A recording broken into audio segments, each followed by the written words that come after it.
Hi, my name is Andy Deemer, and ever since I was a little boy, I've always wanted to be a filmmaker. It was my life dream, and for one reason or another, I never did it.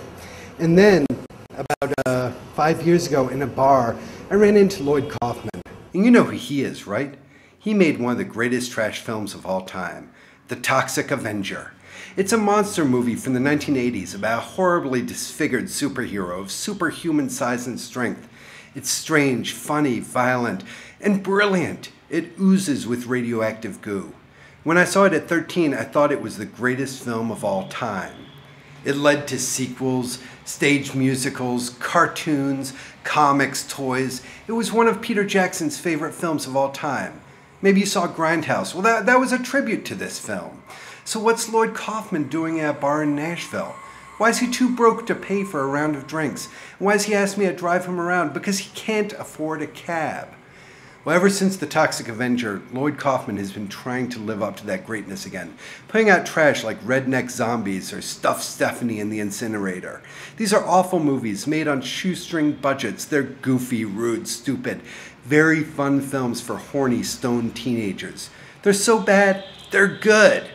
They're films filled with actors who can't act, sets made of cardboard, slapstick violence. You watch these films and you say, I could make something better than this. And sitting in that bar in Nashville, I suddenly thought, I could make something better than this.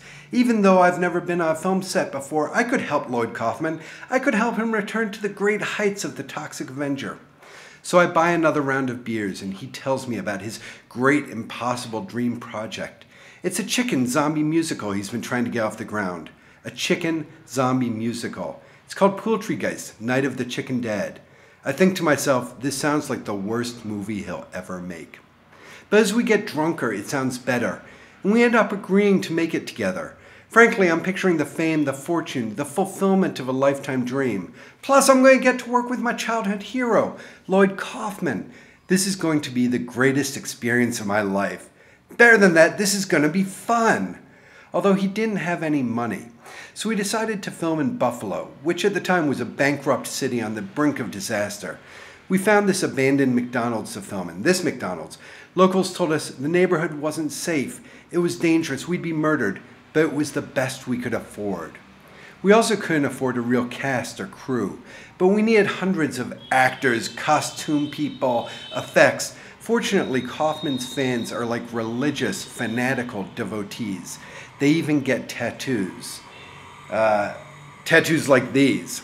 So I start making calls, and these fans fly in from around the world. The only problem was none of them knew how to make a movie either. The effects kids barely knew how to mix fake blood. The choreographer had never really choreographed. The costume designers knew how to sew, but most of the actors couldn't actually act. And even the lead producer, that's me, has never been on a film set before. But we had the passion and the drive to make up for it. I still see the chance to make this the greatest movie Lloyd Kaufman has ever put out. It'll definitely be better than his last film, which they called the single worst movie I've ever watched in my entire life. To keep morale high, I tell people we'll put Kaufman back on the map. They'll be famous after Poultrygeist. They'll get any job they want. They believe the lie, and I believe it too.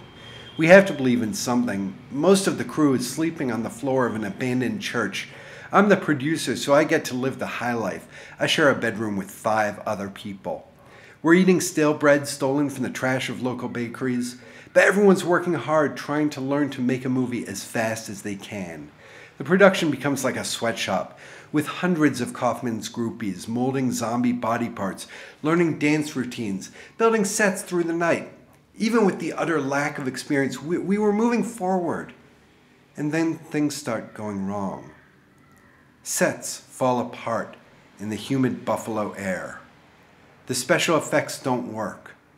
The makeup looks like crap. And Lloyd starts getting angry. He has screaming tirades.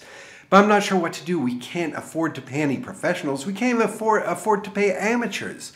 We're getting the worst of the worst. Amateurs who will work for free.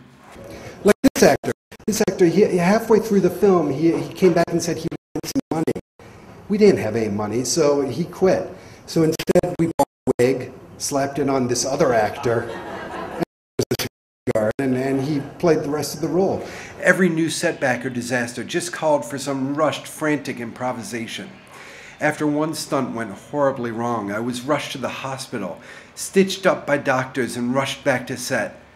When the McDonald's ceiling started to collapse in a rainstorm, the screenwriter and I took to the roof with buckets and bailed it out.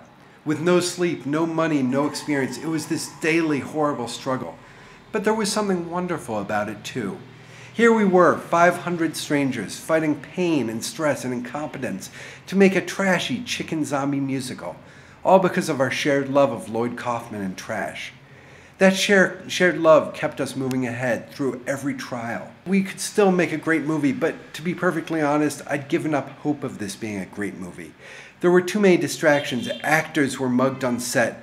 Sometimes the sets just disappeared. There was actually a drive-by shooting. At this point, I just wanted to finish making the film. And when we did finally finish, I didn't expect much. And then the reviews came out. "It's trash," they all said. But what glorious trash! The critics and the fans actually loved it. Somehow Poultrygeist had become the best reviewed film of Lloyd Kaufman had ever made. And deep down, I know it was really the work of 500 amateur and dedicated fans. 2 years later, I was back working at .com when Lloyd called out of the blue. After the success of Poultrygeist, he had an idea for another movie. Again, he had no money. Again, he'd said we'd do it for nothing. And again, he said it would be great. But this time I said no. Making movies was my dream, but middle management was a hell of a lot easier. Thank you.